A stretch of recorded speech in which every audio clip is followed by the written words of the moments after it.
From the earliest writings of man, we know that the human race has been comprised of the haves and the have-nots. When I was a kid back during the Great Depression, I was obsessed with a desire to know what invisible something separated the haves from the have-nots, being a have-not. I wanted to know why so few managed to be well off financially in a country where success is available to everyone. For example, in checking the Statistical Abstract of the United States, published by the Bureau of the Census, I discovered, just lately, that only 10% of the men in this country, 65 years of age and older, have incomes of $6,000 or more a year. More than 80% of all men 65 or older have incomes under $4,000 a year. Only 7.6% have incomes between $7,000 and $10,000 a year, and only 3.7% have incomes of $10,000 a year or more. A man starts his working career in his 20s, often earlier. He's fortunate in that he lives in the free world.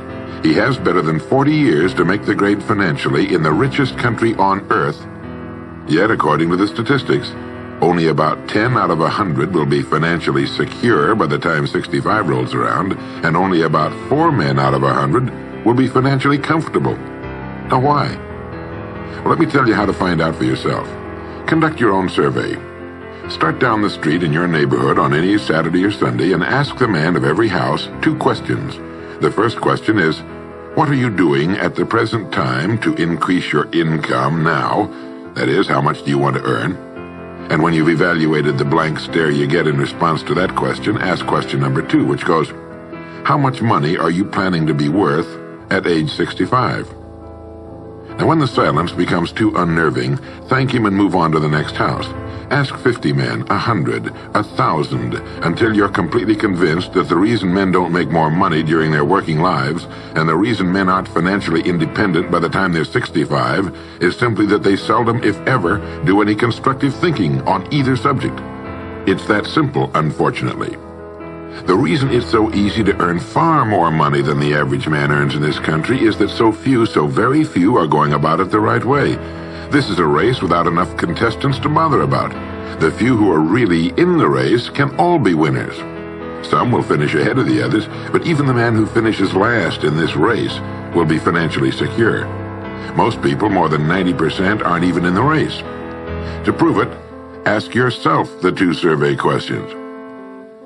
Up until the time you started listening to this message, what were your plans for increasing your income? How much do you want to earn? And how much money had you decided to be worth by the time you're 65? You see, people who earn large incomes aren't lucky, and they're not crooks as those without money are so fond of pretending, nor are they endowed with more brains or talent necessarily than their friends and neighbors, nor are they privy to occult secrets, and only a very few were lucky enough to have had rich fathers or grandfathers. Most of the people earning the big incomes today started the same way you and I did, and most other people. The only difference between the men who earn big incomes and those who earn small incomes is that those earning big incomes decided to earn more. They're the people who made it their business to earn more. You see, a woman who does not think about baking an apple pie for dinner tonight will never think of looking up the recipe for apple pie. Without the decision for pie, there's no motivation for checking out the recipe.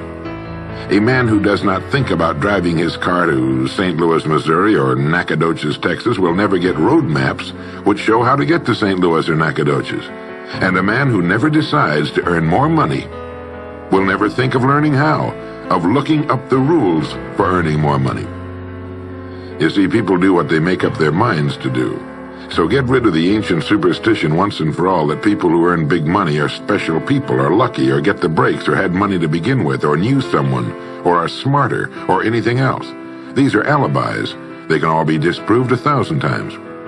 The reason there are so many of these alibis around is that men who fail to make the grade financially are seldom honest enough to just admit that they really didn't try and keep trying. So in order to justify their failure, in order to remain seated, they dream up and pass along these old alibis. We're all self-made, but only the successful will admit it. I once had occasion to visit Charleston, South Carolina. I'd never been there before, so I hired a taxi to drive me around the historic old town. I particularly wanted to see the battery where that famous shot was fired on Fort Sumter. Along this beautiful drive, some of Charleston's oldest and finest homes look out over the bay.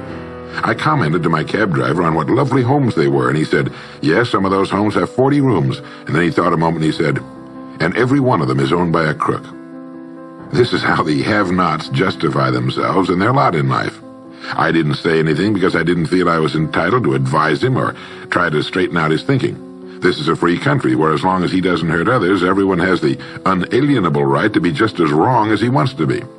As Thomas R. Lounsbury, the American scholar and educator, put it, we must view with profound respect the infinite capacity of the human mind to resist the inroads of useful knowledge.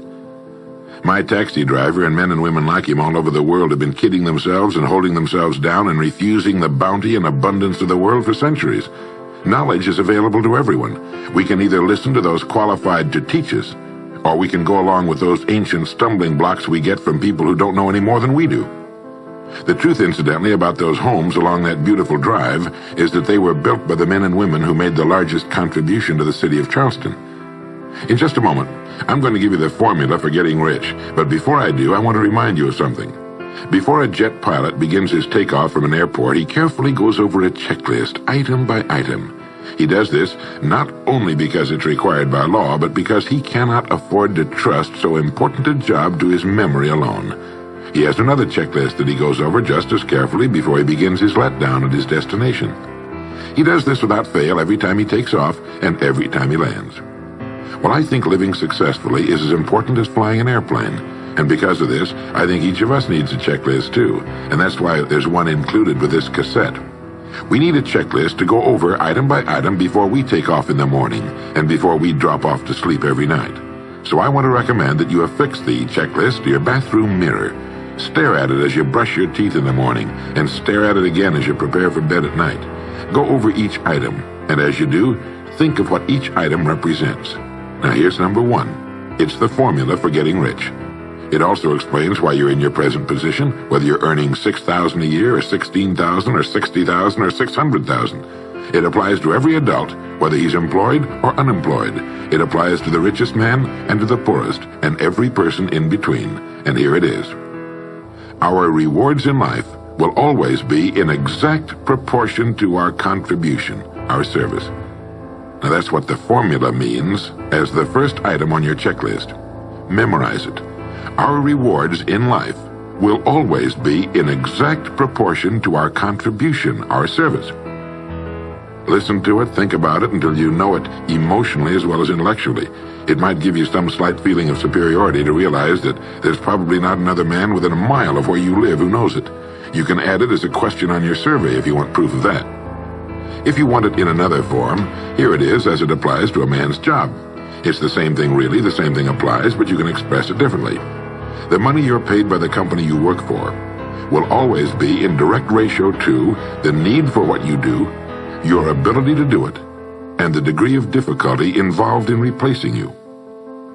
Maybe you want to write the formula down in both of its forms and think about it until it's as much a part of you as your name. The reason it isn't spelled out on your checklist is because you might not want everyone to know what you're up to. The checklist is valuable only to a person who knows what the words really indicate. All right, you've got the formula. As you think about it, its meaning will become clearer to you. With the formula, there are two rules which must be applied to properly use it. This formula, together with the two rules, is your recipe or your roadmap to earning all the money you really want. Now let's take a look at item number 2 on your checklist. And I'm serious about your putting this checklist on your mirror. You'll notice it's pressure sensitive. Item number 2, the gold mine. The Pulitzer Prize-winning playwright Archibald MacLeish in his play The Secret of Freedom wrote, "The only thing about a man that is a man is his mind. Everything else you can find in a pig or a horse." Strong words, aren't they?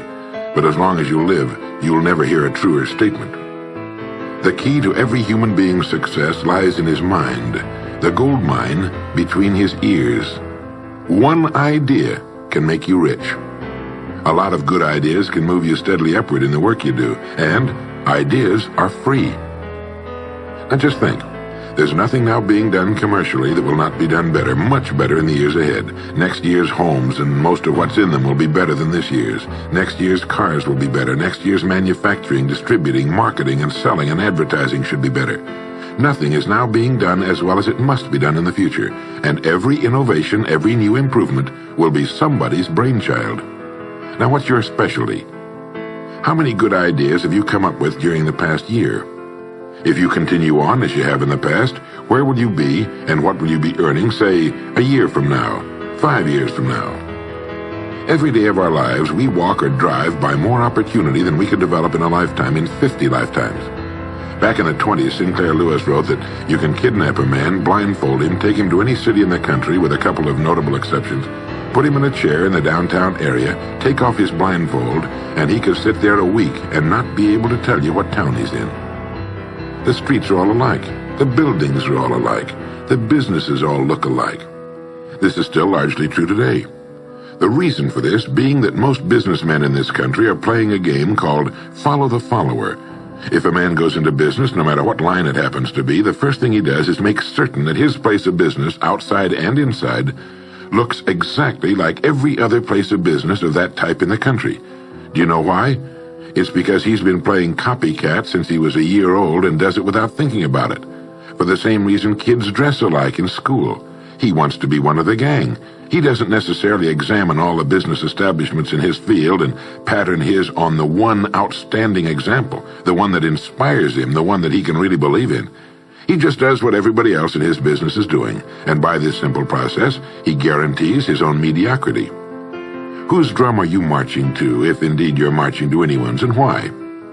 Remember, whatever you now do for a living will be done differently, quite differently a few years from now. Never in the history of mankind have the opportunities for all of us been so great. But the great majority of people will be the beneficiaries of progress, not those who bring it about. Which group are you going to belong to? If you want to be a contributor, not just a beneficiary, here's the first rule. It appears on your checklist as the gold mine. So, think. Think deliberately and with a purpose. Use the gold mine between your ears. Begin by thinking at a special time every day. Back during the Depression, a New York lumber dealer was growing rich while other lumber dealers were going broke. When asked how he did it, he said, "Every evening when I get home, I close myself up in a quiet room, sit in a comfortable chair, and ask myself, how will my business be conducted 10 years from now? Then I try to do it now." Instead of competing with every other lumber dealer, which is what they were doing, he was creating. He was doing the very thing man was designed to do, the very thing man does best. A company growing at the rate of 10% a year will double its size in less than 8 years. But a man can improve his effectiveness 50% or 100% a year or more. The experts tell us that every one of us has within him deep reservoirs of ability, even genius that he habitually fails to use. Well, let's begin now to reach into these deep, rich areas of pure net profit and use more of our real abilities. Let's think. Here's the best way I've found to make yourself think. Start getting up a little earlier than you're accustomed to. Right off the bat, this gives you extra time that 95% of the men in this country are not using at all. 1 hour earlier a day gives you 6.5 extra 40-hour weeks a year. But at this time in the morning, take a refreshing shower, dress, get yourself a fresh, hot cup of coffee if you're a coffee man, and then sit down to a clean sheet of paper. At the top of the paper, write your financial goal. Now, this is the amount of money per year you intend to earn soon. Incidentally, you might like to keep this to yourself, too. It's nobody's business but yours. Then, start to think. Think about your goal and what it'll mean to you and your family. Then see how many ideas you can come up with to help you reach that goal. Ideas to improve what you now do for a living. Ways of increasing your contribution to match your income goal. You know, jobs don't have futures. People do. No matter what line of work you may be in, there is within it more than enough opportunity to last a lifetime. You don't have to think of brand new ideas or revolutionary new ways of doing things, although you well might come up with some. Think of ways of improving what is now being done. If you're to increase your income by the amount you've specified, you must find ways of increasing your contribution, your service. And the key to this is to be found in your mind, in that gold mine between your ears. Try for 5 ideas every morning and write them down, and save those sheets of paper in a special idea file. Many, perhaps most of your ideas will be worthless, but some of them will be very good. A few will be excellent, and every once in a while you will come up with something really outstanding. You see, 5 ideas a day is 25 a week if you don't think on weekends. Now that's more than 1,000 ideas a year. One idea can get you to that income you're shooting for. The law of averages swings so far in your favor you just can't miss. Try to develop a sense of expectancy. That is, try to hold the feeling that the goal you're shooting for is a sure thing, and that it's only a matter of time before it's realized. You know, Henry Ford didn't start making cars until he was 45. A friend of mine started a new company at 65. He's still going strong, and his new company has sales of better than $300 million a year. It's almost never too late.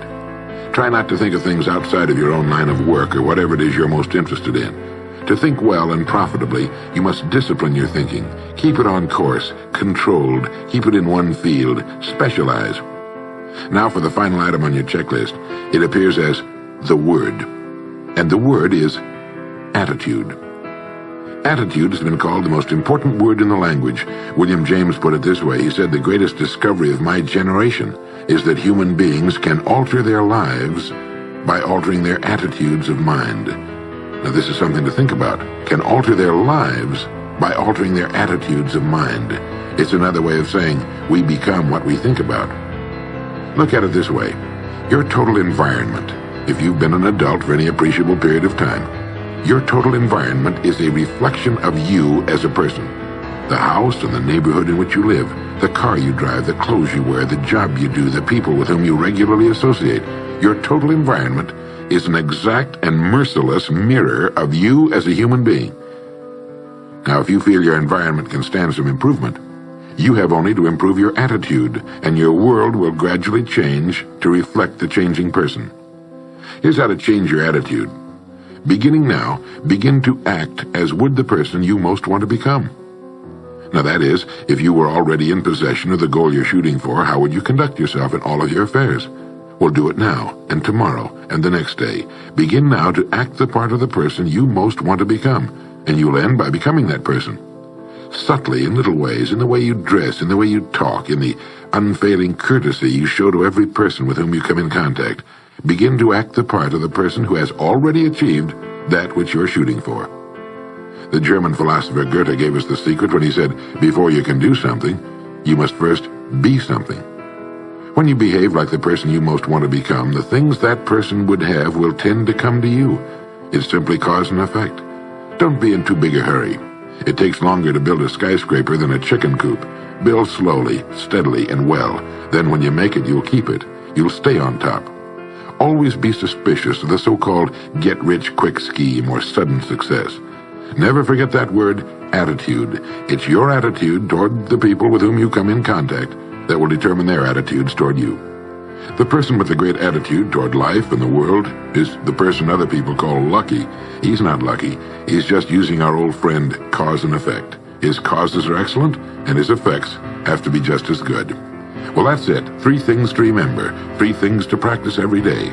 If you spent 16 hours a day, 7 days a week practicing your golf swing, in a relatively short time you'd have a grooved, beautiful swing like the pros.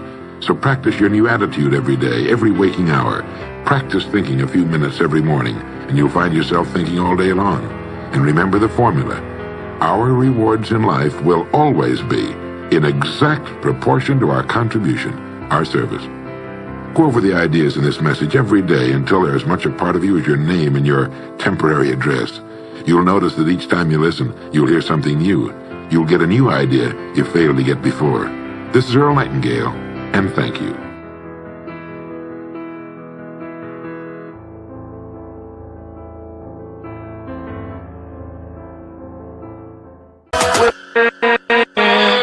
With